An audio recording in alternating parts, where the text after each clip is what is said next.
What's poppin'? Real ones. Logan Murdock here. Raja Bell there. Cliff on the boards. Victoria on the video. Raja, have you come down from the high of having been on Tuesday? How are you doing, buddy? Yeah, I'm good. I mean, I'm down from the high. What an incredible just moment for me personally. If I can be selfish for a second, incredible moment for the pod. I mean, the pod, come on. But yeah, personally, but I am down, but feeling unusually kind of upbeat for a Friday morning, dog. Me too. I feel pretty good today. You were on the call earlier than me and shit. You told me to step my fucking game up. You were in a bag this morning. Yeah, I don't know what that means for this episode, but I just know you're ready to rock and roll. We'll find out. All right. It's one of those. You ever had a? I caution my kids about this shit when they're talking about, man, my warm up was so good. I'm like, yeah, some of the best games I ever had were after shitty warm ups where I couldn't make a shot, and conversely, some of the worst shooting nights I've ever had were coming off of the heels of I couldn't miss a shot in warm up. So you got to be real careful with that. Hoping that that's not today. Yeah, I mean, some of the shittiest reporting trips I've ever had have turned into the best written pieces I've ever done in my career. So I mean, I guess Well, there you go. Let's see what happens. We popping because we have a branded segment today, and we're going to start it off today. Real One of the Week. Today's Real One of the Week is sponsored by State Farm. Basketball is all about teamwork, and so is insurance. That's why State Farm is there to assist you with choosing the right coverage, whether it's your home, car, or even that broken hoop in the driveway. Like a good neighbor, State Farm is there. I want to talk about somebody that is kind of in my backyard. Who I wouldn't say broke a record, but had a big accomplishment last night at Chase Center. Mr. Steph Curry, who made his 4,000th three-pointer, the first to ever do that. He's also, as some people pointed out last night, was also the first person to get 3,999 three-pointers, and then also 3,998 three-pointers. But no, at this stage of his career, he is in the space where he turned 37 today. And he's in the space where he is playing at the tail end of his prime. It has a bit of a chance right now. And we'll talk about, the chances of the types of teams that he is on and also how that compares to Oklahoma City's and the Bostons of the world in the next segment. But this guy right now has a chance to win, I think, another title this year. Where do you see him right now in his career? And when you see that he has gotten 4,000 three-pointers as one of the guys that was his vet once upon a time, what does that make you feel?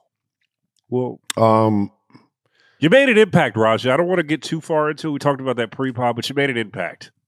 Yeah, well, I mean, to get to say that I was there for even a minute with somebody and a player like Steph Curry and a person like Steph, it's something I get to brag about to my kids. So it's very cool for me. What do I think about when what are my thoughts? I'd like to say that it would be a surprise.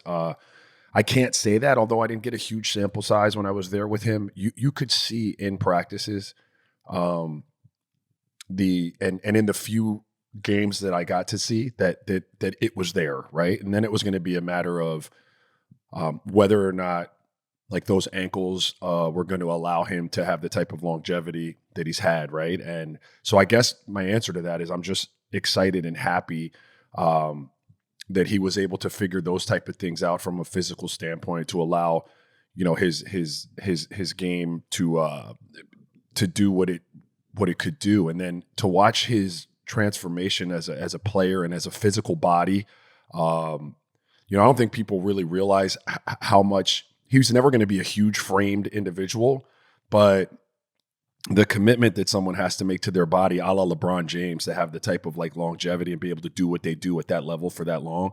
And if you look at Steph if you look at his early stuff before and after, you can really see the work that he's done on his frame and his body.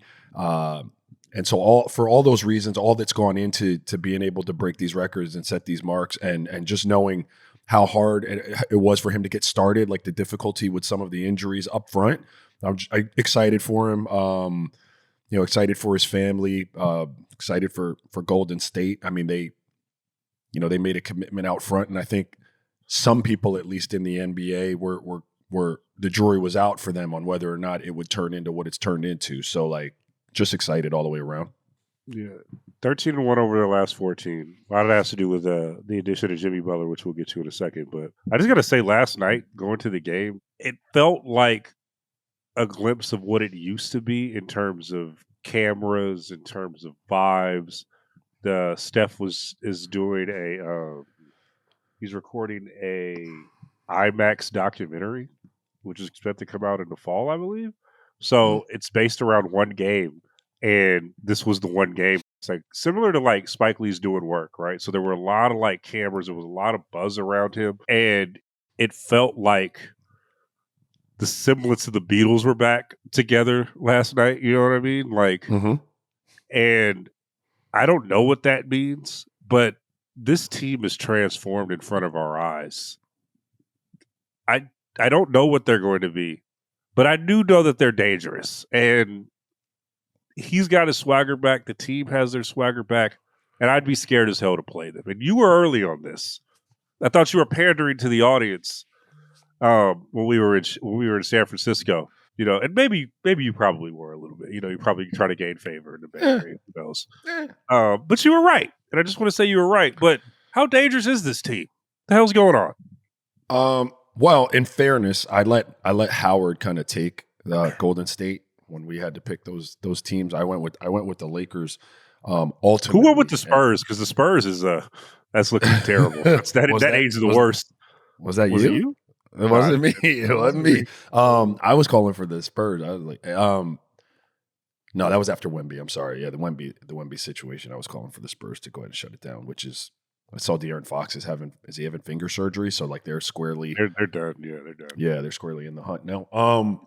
What makes them so dangerous? I guess, they're sneakily good, if that makes sense, defensively. They're always a really sound defensive team. And I think, the addition of Jimmy Butler, if this isn't blasphemous to say, kind of fills the void that was in their offense a little bit, which was that piece that I talk about all the time, where you can just give it the ball out of structure and it can produce enough offensively, whether that's them scoring and getting to the free throw line, or it's them, commanding some sort of rotation on the defense and therefore getting other people off offensively.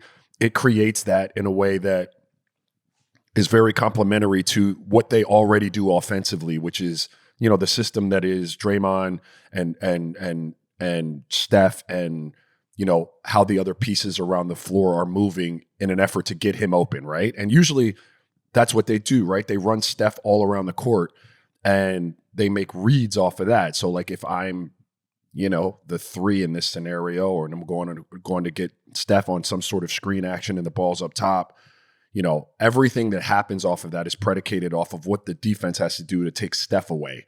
And then I eat off of that. So if my man helps, boom, I'm slipping at the basket and I should have a layup. Or if, Steph tight curls it and two go with him because they made a mistake on the switch, then I pop back and now I've got an opportunity to either shoot it or catch someone in a closeout, and we're playing off of that. Well, that's cool and it works a lot. But when you're looking for championship level teams, you're looking for teams that can kind of operate offensively in a multitude of ways, so that if you get a good scout on it, or if you have the personnel to really give their offense a problem, we can go right into B mode. And that would be, I've got an ISO guy that can get buckets and just work. And so I think they become scary because they have that ability now to play kind of in two different ways offensively. And they didn't have that earlier in the season. They are good defensively, and they have three people now that have been through anything you could imagine in terms of NBA ring chasing and what a playoff environment looks like. Home, away, hostile, friendly. three of the toughest minded individuals, I would say, probably in the game. When in Jimmy B, Draymond and Steph, and that's dangerous. Last night's leading scorer for the Warriors was Draymond Green, Yeah. 23 points. Jimmy Butler finished with 6. Steph finished with 11 on 9 shots. Kuminga was the second leading scorer with 18. What do you have, 18? Yeah. 18. And they won by 16. Yeah. That's not and had 130 points last night. And people were playing, and I had 130. And the minutes were relatively. I mean, no one played a ton of minutes. Nobody played over 30 minutes last night. Yeah, that's scary. And also, real quick, before last night or 2 nights ago, their leading scorer was Gary Payton II with 26 points. Yeah. Yeah, no, and they won by and they again scored 130 points. Like what is this telling you about? Does this make this team more dangerous? What is this telling you about where they are right now? Yeah, so I don't know exactly what that says, other than it's good to be playing at this point in the year and not have to rely on huge games from your heavy hitters to win them, right? Like, because every time down the stretch you get a chance to get Steph a 9-shot night and Jimmy Butler a 6-point night, and you can have a blowout win. I mean, that's rest that you just keep banking. Those are just miles that you just keep. They stay off the odometer, and that really, really is important, especially for a team that's got a little bit of age amongst their trio of stars, right? Like, obviously, having other people in your lineup that can complement in a scoring way, in a point production way, that becomes valuable in the playoffs. We always talk about, stars being stars. Championship team stars are going to be stars, but then you need those others to step up in a way. You need those Kumingas to have those games, the a la Iggy or Andrew Wiggins. You need someone else in those series that are going to step up and give you 18, 17, 18, 19 a night, 16. Obviously, Gary Payton Jr. is capable of that. The other thing I should have mentioned, why they're so scary, and this is common sense, but it might be the scariest thing of all time, is it came across like one of my socials the other day of Steph in the last few minutes of that game against France in the Olympics, and what he can do when he just goes completely unconscious. Yeah. Like, I mean, I would be remiss if I didn't throw that in the mix of things that make them scary. Like, you get him on any given night and you can't turn the water off. They flooded you. You know what I mean? Like, with guys like him, with guys like Steph, with guys like LeBron, guys, I would say Luka, Durant is obviously, I think, in this argument. Michael Jordan is like the king of this. It doesn't matter what the game is like, what their individual game is like.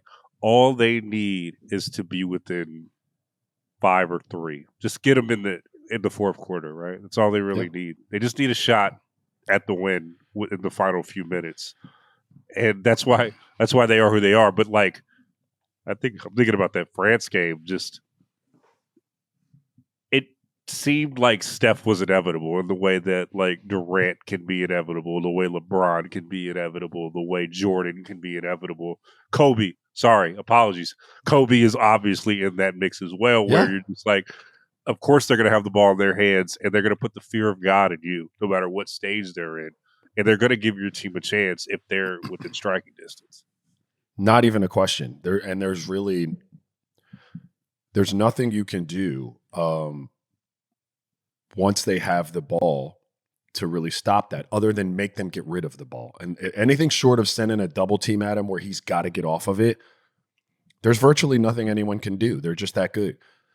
The other thing I should say, Logan, just to go back, is because I want to make sure I give it a full analysis of why they're dangerous and what Jimmy Butler, because he's not in the ilk of the players you just kind of talked about, but he's in a little sub-level, kind of like right below them when he gets it cooking, of just being able to get a bucket and his is complimented.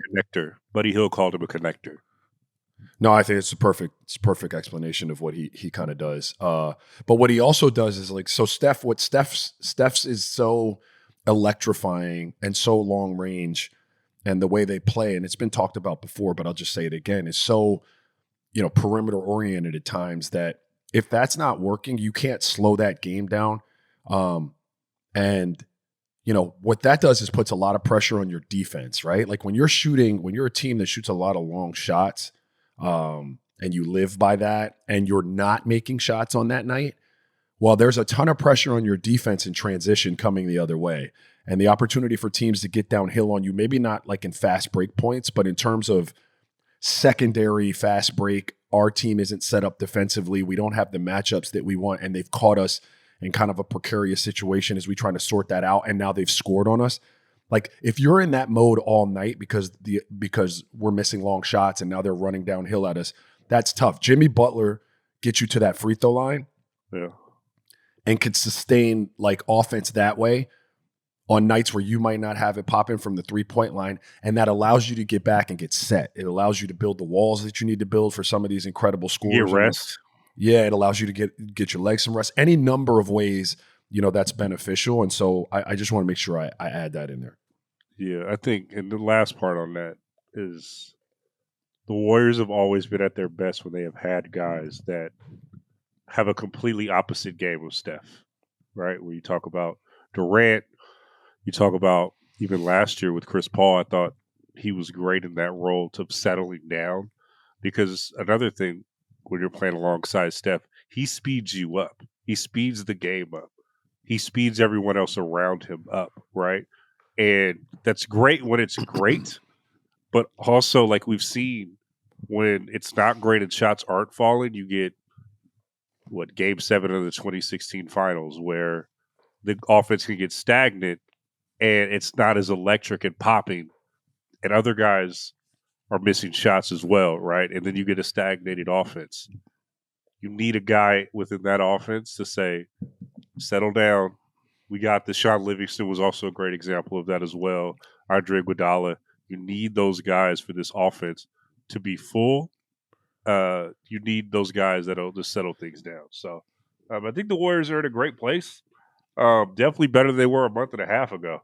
Because God, it was a tough watch. But today's Real Word of the Week was sponsored by State Farm. Life can get easier with great assists, and State Farm is here to dish one your way. Call a State Farm agent today to get a teammate you need. Like a good neighbor, State Farm is there. State Farm, Bloomington, Illinois. Coverage options are selected by the customer. Availability and eligibility vary by state. All right. Let's take a quick break. And I want to talk about the rest of the league, and the contenders and the pretenders.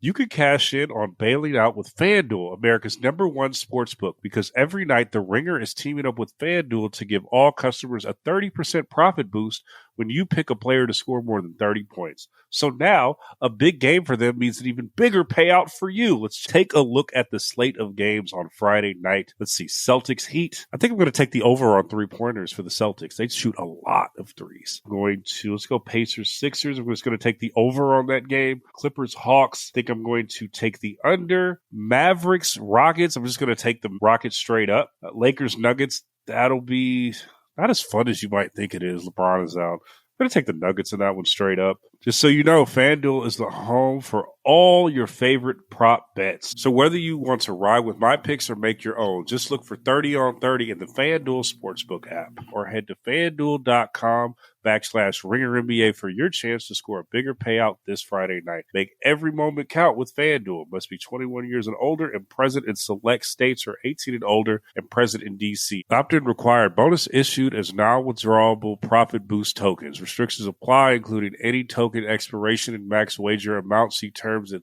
sportsbook.fanduel.com. Gambling problem? Call 1-800-GAMBLER or visit rg-help.com. And we are back. As we go down the stretch of the season, I think we have about 4 to 6 weeks left or something like that. We're getting down to the nitty gritty. Less than that, huh? About 3 weeks left. I don't know. It's we're here. But we were talking about the Warriors in the first segment, and we talk about the Lakers a lot. Obviously, I feel like they represent the older guard of teams that are trying to contend for a title. Right? They have LeBron, who's 40 years old, the Lakers do. He's injured. We'll see what happens. They're kind of sliding the standings right now. And you have the Warriors, who are built on, their two best players are 35 and up. But they're competing against the Oklahoma City Thunder of the world, the Boston Celtics of the world. Which side of the coin do you trust as we go into the postseason to figure this out, right? And specifically, I think Oklahoma City is like the poster child of this, and this will probably end up being a Oklahoma City Thunder discussion. But like, which method do you trust in this particular season going into this particular postseason? Method, meaning the youth versus the age. I mean, Yep. yeah, I would generally go with age, and experience and star power to some degree. I mean, that's been my MO. If people have listened to me talk this year, I think OKC is in a class kind of by themselves in the Western Conference. I mean, the record suggests that they're 12 games clear of anybody, but I just think that while they don't have the overall age, like and true experience, I just think they're that good defensively. They have the best scorer in the NBA. They have pieces all around him that are very complimentary. I think they check a lot of boxes, and so I'm gonna go with OKC as so whatever side of the ledger that falls on. Like, I don't know, that's probably youth, but that's the team that I have the most trust in. I don't know if I'm answering this correctly, Logan, but I'm just fuck it. I think after that, I would put Memphis, Denver, the Lakers, and Golden State in another category, like right below them. Let's call it the right side of the bracket category. All right, yeah. So like that's where I'd put that's like my second little group of teams, and then after that, I think you're filling in for me with, like, Houston, Minnesota, the Clippers, and those would be the teams I think for me. What did I know when I talked to you about this pre-pod, you were really giddy about Oklahoma City in that Thunder Celtics game, where we have always talked about how Boston is laying in the weeds and they're have that swagger of a champion, and then the Thunder just go in and just dog walk them. Like, what did the Thunder show you in that particular game on national television in Boston in the way that they did? You know what they showed me? Like just a commitment to the game plan in a very mature way. I mean, I think that's what stuck out to me. I've seen them play a bunch. Like, I know what SGA is capable of. Lou Dort's shooting it well. I mean, they were without Jalen Williams, which was even kind of more impressive. People, the players kind of did what the players do. So I want to be fair. Like, they're all incredible, but that wasn't what jumped out at me. What jumped out at me in that particular game was, I mean, they played downhill anyway, but it felt like in that game, their game plan was to attack the paint, like to just get after the rim, especially early in that game. Like, it was just a real juxtaposition of two teams, right? Like, Boston's coming down one pass long three, dribble, contested three, and Oklahoma City barely like settled for threes early in that game. They were on just full punishment mode at the rim, in attack mode. And then defensively, I think they did an excellent job of doing what you would have to do to Boston, which is really, try to cut off, and some of this is personnel, their ability to cut off the drive that ignites the ball movement that leads to the wide open three. Like, they were able to do that, but at the same time, when they couldn't, they were able to really scramble and make that three a contested look. Yeah. And sometimes that's the difference. One of the things that we talked about specifically with the Knicks, and I think this argument applies with the Thunder, is just the over-reliance on Jalen Brunson, right? I think the Thunder have the potential to have that problem with Shea, right? Particularly in the playoffs, where he has the ball a lot. There's a lot of responsibility on him to manufacture offense. Does that give you pause? And what more players that can get buckets? Huh? More players that can get buckets. I mean, a Knicks fan might not want to hear this, and I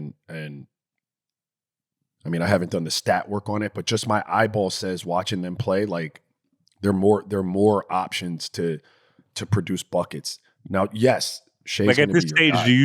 do you trust like Chet to just go get a game for you, right?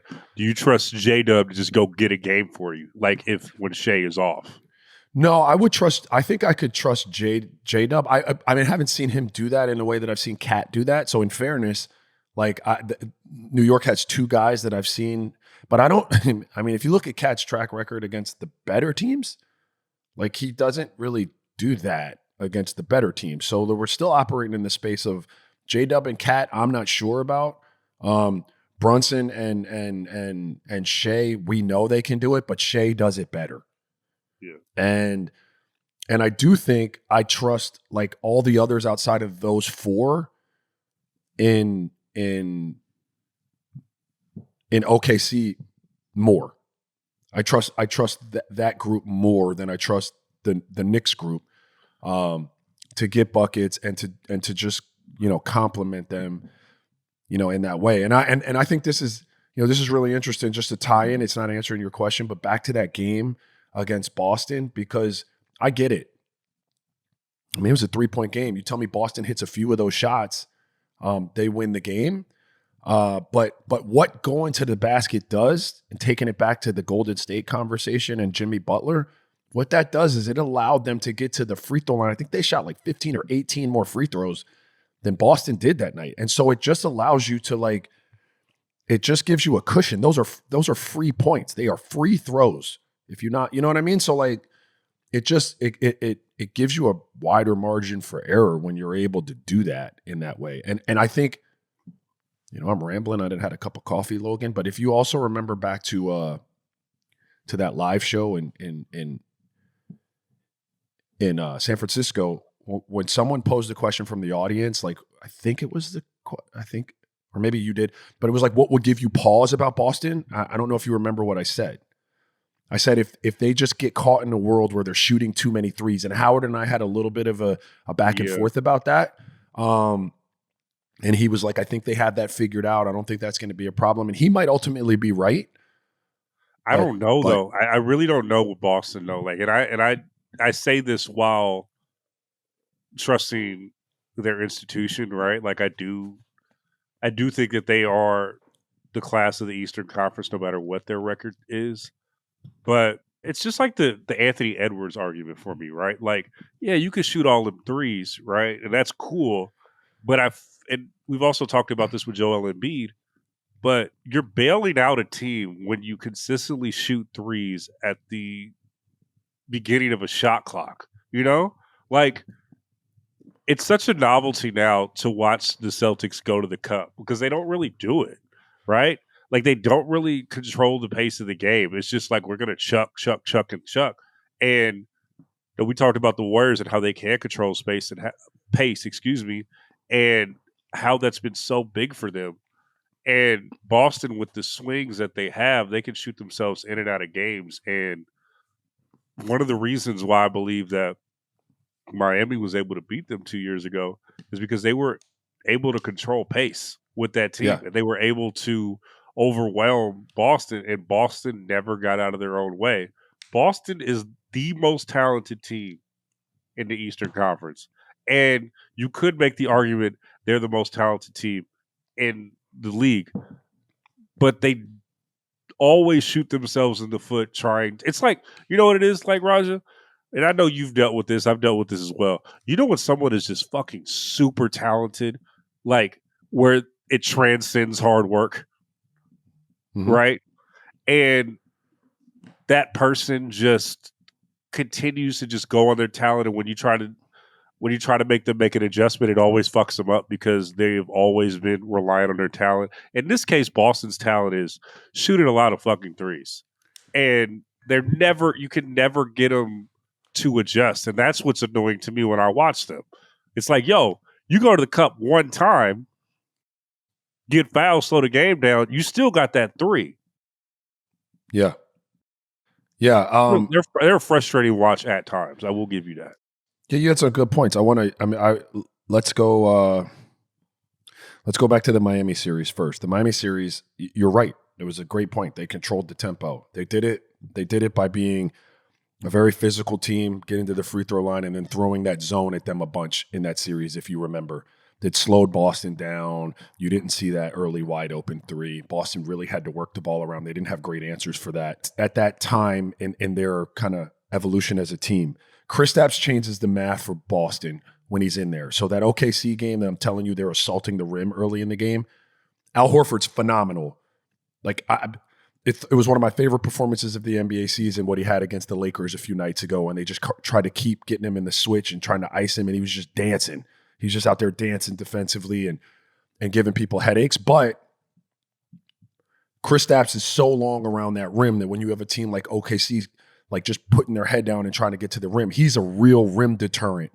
You know, Al's great, but like Kristaps is just really long around that rim that changes the math when a team's trying to get downhill. So inserting him back into that lineup could be the cure, at least for teams just being hell-bent on getting to the basket against them. So I want to give them a little bit of credit for that. The open threes that you're talking about and the style of play, I kind of agree with you, Logan. Like, that's your identity, right?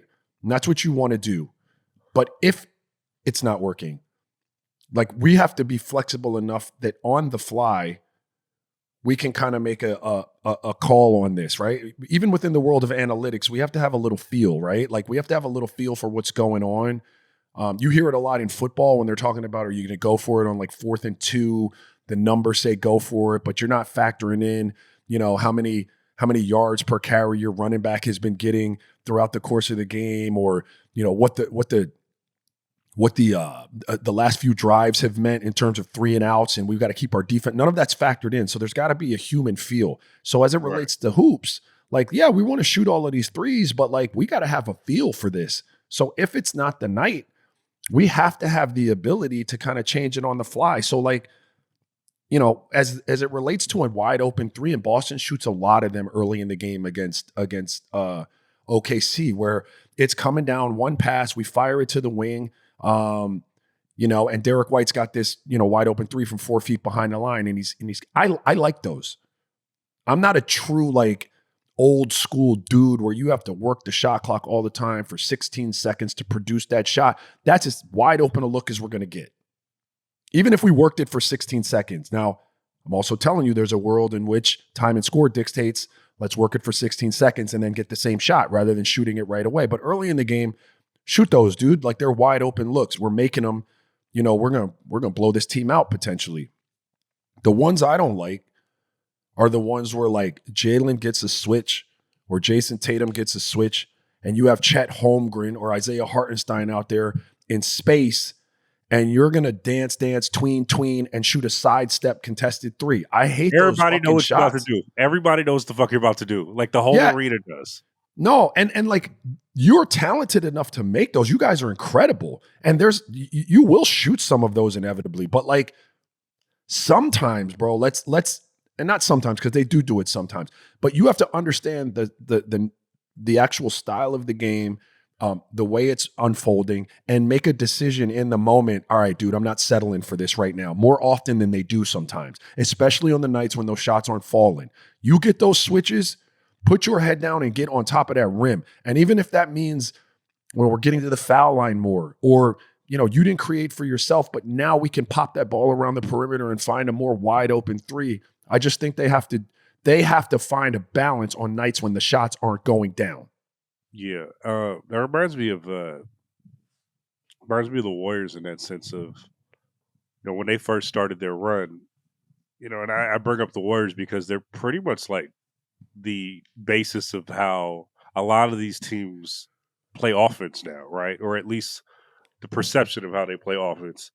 And one of the things that, you know, big reason why they got Kevin Durant is because they would get into habits of when they would get too trigger happy from the 3-point line and they needed the antidote. The good thing about the Celtics is they already have dudes that could do both, right? Yeah. Like, they already have. You have two that are, you have more than two, but you have two that are the highest level. Right. Who can get to the cup. Like, bro, when I see Jaylen Brown dunking on 6 dudes and scowling, I'm like, well, why the fuck are you doing step backs with 22 seconds left on the shot clock on the switch? Like, what are we doing here? Like, and and I know, they could say, well, fuck you, Logan. Like, we know more basketball than you do, and the analytics say this, but it's just like, yo, man, there has been a better proof of concept for this, right? And like, that would be my argument. And I still don't believe this to be true. Like, I do think that the Cavs will lose to the Celtics, but if the Cavs are looking around, that's what I'm just being like, just make them shoot as many threes as possible. Yeah, we're going to be good. They might go on a run, but I'd rather that happen because it doesn't put any pressure on our defense whatsoever. Yeah, I mean, look, that's the bind that the Celtics put you in. That's on the flip side of that. The same thing that can make you laugh can make you cry, which is that 3-point shot. Like you, when it is working, and they are making those shots, you're going to lose. You're going to lose to them. Contested or uncontested. When they're making them, you're going to lose to them because they're going to shoot so many.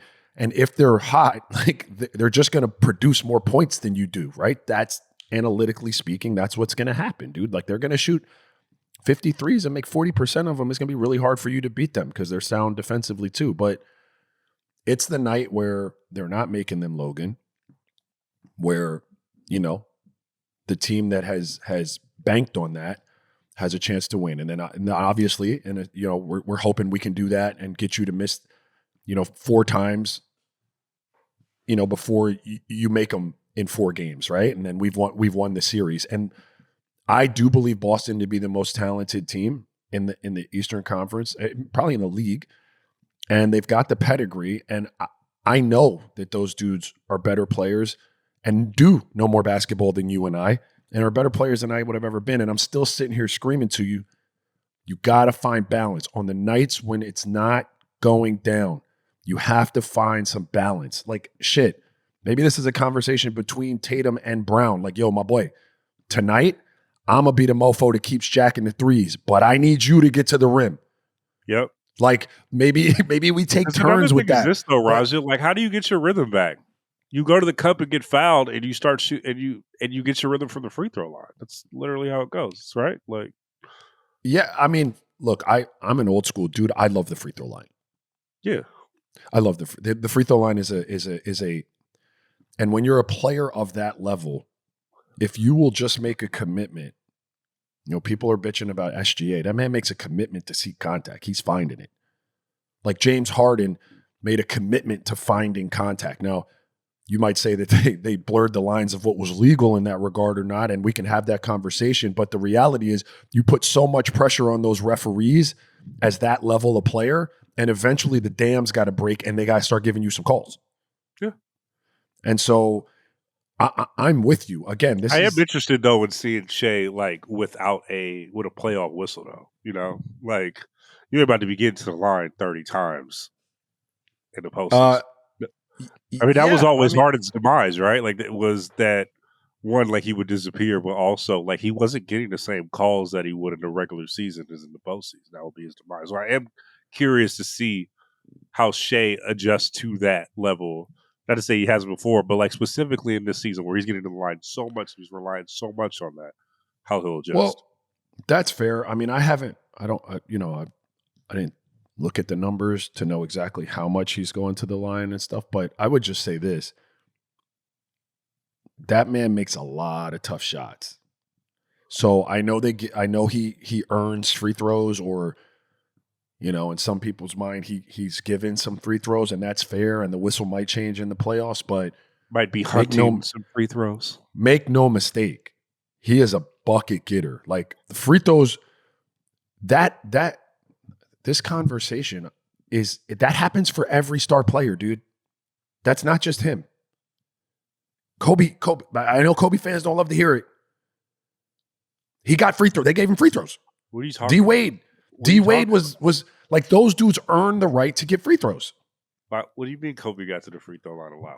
Why would you even say something like that? AI, like, again, now I'm not saying that there's some conspiracy or anything. I'm saying they've earned the right that over and over again, their ability to put refs in positions where you have to make a call has earned them the right to get the benefit of that call. And so for all those reasons, that's why I'm saying Boston on nights when they're not making shots has to commit themselves to that a little bit more. Jalen and Jason are both guys where like they're going to get to the free throw line if they have that benefit of the doubt. They're in that club. Yeah. Yes, they're going to get to the free throw line. And SGA, I would just say, all of those dudes figured out, all the ones you just talked about, the greats that were free throw getters, like high volume free throw getters. They too had to deal with maybe a change of whistle in the playoffs to some degree, and they figured it out. And so I think SGA will too. Are there any wild cards that you see in the Eastern Conference at all? I'm just looking at the standings right now. I see Indiana. I'm not scared at all of Indiana. I guess watch out for the Bucks, dude. Yeah. No, yeah. I don't know, man. Did you see? Why do you keep giving the benefit of the doubt to the Bucks, buddy? No, listen. Why? I don't. I've told you that my favorite team is the Boston Celtics, and I'm a believer in the Cleveland Cavs. I think that would be an incredible series. I am taking Boston fractionally in that, but right below them, watch out for the Bucks. They haven't showed me enough, man. Like the Indiana loss was tough. That what also incredible fucking shot from our guy Halliburton. Jesus, absolutely, that was wild. They're just not consistent enough, man. I think they are who they are at this point, bro. Like I'm going to see them on Tuesday. I'm curious to see, how they are in person, but like, they just are who they are. It seems like and I'm not speculating, guys. I'm not, even if I was, I'm not about to be scary like Howard, but this seems like end of the road vibes right now for this team. It just does, right? Like it just seems like they've hit this ceiling, and I don't want to like make it like a big thing, but they just have those type of vibes. They're not a fun team to watch. They lose games that they shouldn't lose based on the personnel that they have, and I don't know. Well, you didn't ask me for my favorite in the East. You asked me for a sleeper in the East. I did. So anybody that's a sleeper in the East is I mean, I don't think they would be a sleeper if we thought that they were, like just a phenomenal team and they had displayed that so far. So I could agree with a lot of what you're saying, and I'm still sitting here with a rebuttal that you get a team that has Giannis and Brook in the front court, and Dame gets hot. They present some interesting challenges to you defensively that could be stylistic. Like the style that you play with them is going to dictate whether or not you win the series or they win the series. So if it's a la the Heat playing Boston that you referenced earlier, like if they get you in their game, like if they're able to stay in their wheelhouse in terms of the way they want to play, like it could be really interesting. Okay, it's Friday. Let's get to a little segment we like to call Real One of the Week. Actual Real One of the Week. That was a sponsored one that we did earlier. This is the actual one where like the vibes one. Because what I don't want to also shout out State Farm and thank you State Farm for everything that you do for the Real Ones Pod and Ringer NBA feed at large. But I don't want to corporatize Real One of the Week in the way that like I want it to be ours too. I still want to do the segment where it's us too. The no ethos doubt. Of Real One of the Week. So who's Real One of the Week? I'm gonna give my Real One of the Week. It's a few weeks late, but I'm gonna do it. Larry June, who is a rapper out of San Francisco. He has a song or has an album with 2 Chainz out, produced by The Alchemist. It's some backpack shit, Roger, so I think you'd like it. But Larry has really done, him and the whole free-minded staff have done like a really great job just doing the right steps in the music business on the independent grind, and also just putting out quality music over the last few years. And now they're finally getting their shine. He did a Breakfast Club interview a few weeks ago. He's everywhere. LeBron, he has a song called Life is Beautiful.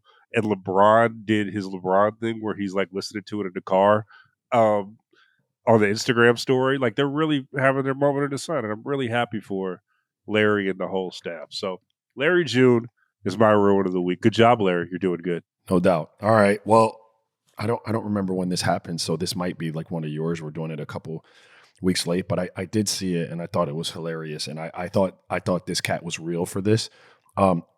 Rafael Devers, I think that's his name. Like, forgive me, I'm not a huge baseball fan, but he just signed with the Red Sox, and he was asked in a media scrum what he thought about being a DH, and he had his interpreter sitting there, and he basically said, like, I'm a third baseman, like I'm not DHing.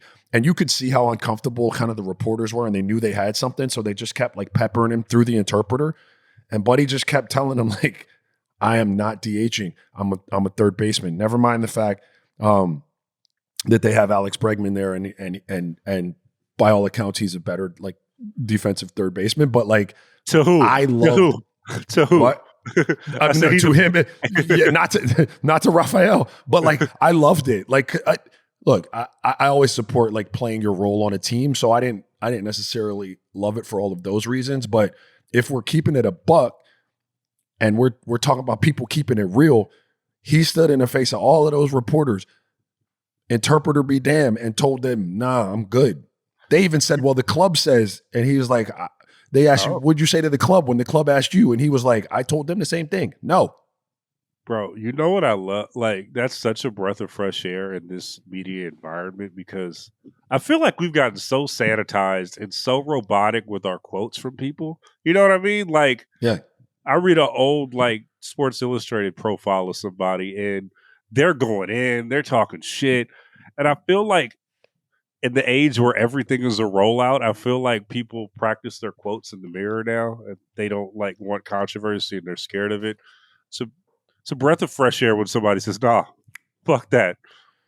Let's get some controversy in here. Cliff's on the screen right now. Cliff, what's going on? I just want to correct you. Devers has been in the Red Sox organization. That's the organization he came up in. Bregman is the one who signed, but Bregman. Bregman is the guy.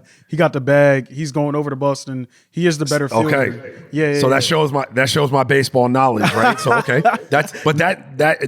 so that would make me feel a little bit better about the first part of the like. He's just holding his ground. He's like, yo, I'm not tripping off of that. Either way, I thought it was fantastic. Buddy was like, no, I'm not looking to DH. Yeah, they're trying to move Bregman onto like second base or just give him another position. But yeah, no, Devers he's made it adamant that he is playing third base. Phenomenal. I just thought that. Listen, for all the reasons you said, Logan, like, listen, they put the mic in that man's face, and we almost live in a world where you throw that mic up, and you know he's got no option or she's got no option but to say the politically correct thing. You know what I mean? Like, yeah, bro. It's almost rhetorical at this point.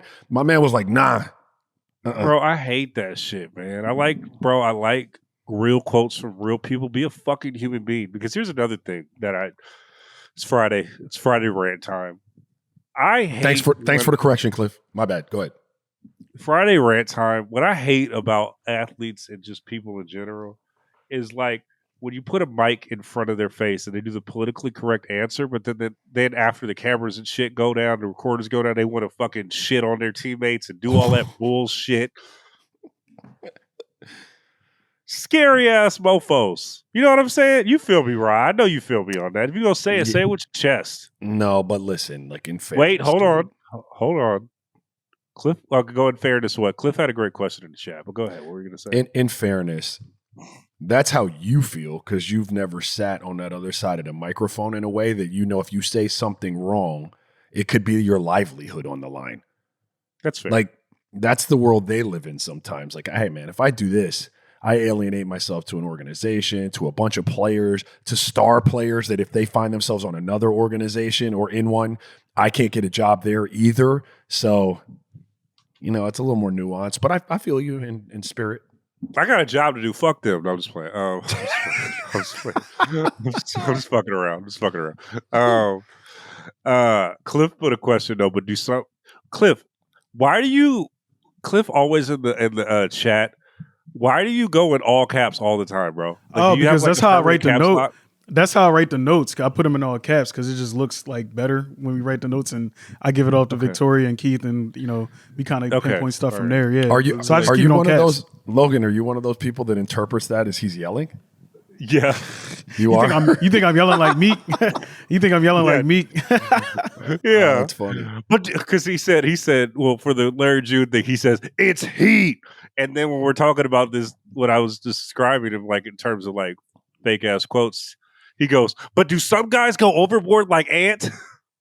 And that's a good question though. But do some people go overboard like Ant? I mean, I don't know, man. I just feel like I think I said this a few pods ago. I think the tide is turning on how the general public sees Ant and also covers Ant. I think there's a backlash going on right now for whatever he does, right? The Obama clip is getting the backlash. Everything that makes you laugh makes you cry in a sense, in a different way. But like, I feel like we're just getting that with Ant right now. I still personally fuck with it. He's still doing all the shit that I loved from him as a player, but I do feel like there is a backlash on him and what people are starting to say are his antics. I mean, a lot of that is off the court stuff though too. So just to kind of give that a little bit more context. I always and to each their own. And I was brought up in a different. When you're at a microphone, like you're in a press conference and stuff like that, I always felt like that wasn't always the time for the people to get to see like the unfiltered personality, if that makes sense. You know, like that's that you're up there and you're kind of representing the club and you're, you know, like, and so I always felt that was the time to be relatively buttoned up, and kind of keep it to the point a little bit, Logan. You know what I mean? Like keep it to the point, not trying to give anybody too much. Now, outside of that, when you're doing more like lifestyle pieces and you're doing more long form stuff with journalists, and they can figure out who you are, like those I felt were the times, and I felt like, you know, finding the balance as a pro and understanding the difference between the two was important, because there is a time to show people who you are and be genuine and authentic and stuff like that. But like right after a game, you know, up at the podium, being asked point blank questions and you getting into all off the topic shit that's making you like, I didn't feel like that was the time for any of that. I think I understand that. And I agree with you on that. I think that the thing that attracts you about Ant is, like we said before, at an age where everybody is so filtered up, he is unfiltered, and he is someone that is going to say what is on his mind at every given time. But you're right, like he's going to have to mature at some point, like point blank, like, or he's going to have to figure, or he doesn't, right? Like, well, no, that might work for him. Like, and I ain't mad at him. That was the way I approached it. You know what I mean? Like I do love Ant. I do think that there's a backlash, not necessarily from me, but just from the greater basketball community at this point, just based on like, I feel like not just with Ant, but with every player, there is, you know, we love you for this thing until we don't, and then we decide when you should change up for acting the same way you've always acted your entire career. I feel like that's what's happening with him. So we'll see. Must be 21 years and older and present in select states for Kansas in affiliation with the Kansas Star Casino, or 18 plus and present in D.C. Gambling problem? Call 1-800-GAMBLER or visit rghelp.com. Call 1-888-789-7777 or visit ccpg.org. Chat in Connecticut, or visit mdgamblinghelp.org in Maryland. Hope is here. Visit gamblinghelplinema.org or call 1-800-327-5050 for 24/7 support in Massachusetts, or call 1-877-8-HOPE-NY or text HOPE-NY in New York. That has been another edition of Real Ones. I am Logan Murdock. That is Raja Bell, the Bull. Cliff, real quick. Did I say that right? The Bull, how do you say it? Yeah, the Bull, yeah. The Bull. You be doing it like 8 different ways though. You be like the Bowel, the Bull, the Bowel, the Bell, yeah, bill, like the bill. It's just the Bull. The motherfucker from Philly, Cliff. Victoria. We just slow motion with the post to try to get to the ocean. We will see you guys on Tuesday. realonesmailbag@gmail.com. realonesmailbag@gmail.com. realonesmailbag@gmail.com. Talk to you soon. All the shits. Bye.